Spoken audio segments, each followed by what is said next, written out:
Time to check in with CoinDesk Global Policy and Regulation Managing Editor Nick Day, who is also the editor of CoinDesk's The State of Crypto newsletter.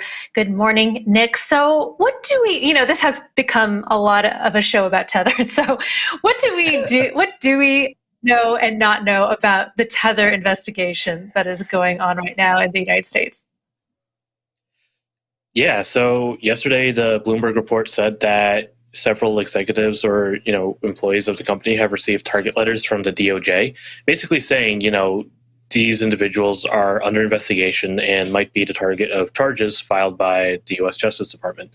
And Tether, in response, said that the Bloomberg report was repackaging old claims. That's a quote, and basically saying everything but denying the actual claims in the article. A lot of it was just saying this is not new, this is old news. But at no point did they actually say, these allegations are false. And I did ask a spokesperson about that and did not receive a response. So, Nick, we don't have any confirmation that the DOJ is in fact investigating at all, right? Right. There's been no independent, confirmation yet. We've seen reports that the DOJ has been looking into Tether for a couple of years now, since at least 2018.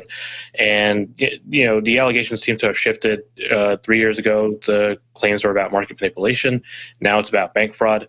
So, yeah, there's definitely a lot left to answer about, A, whether this investigation is, active and ongoing, B, are charges actually coming, and then C, what exactly would these charges even be about?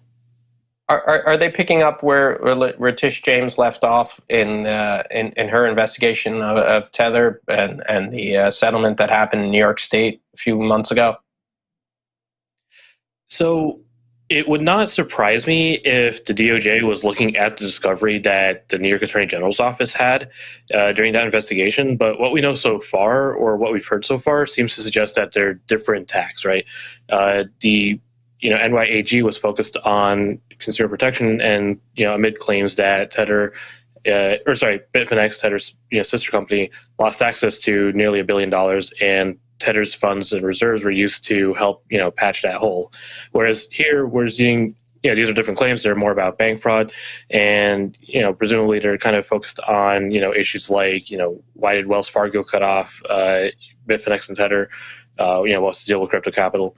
So they seem to be kind of focused on different areas, but it wouldn't surprise me if there was some overlap, at least in the data gathering and investigative stage.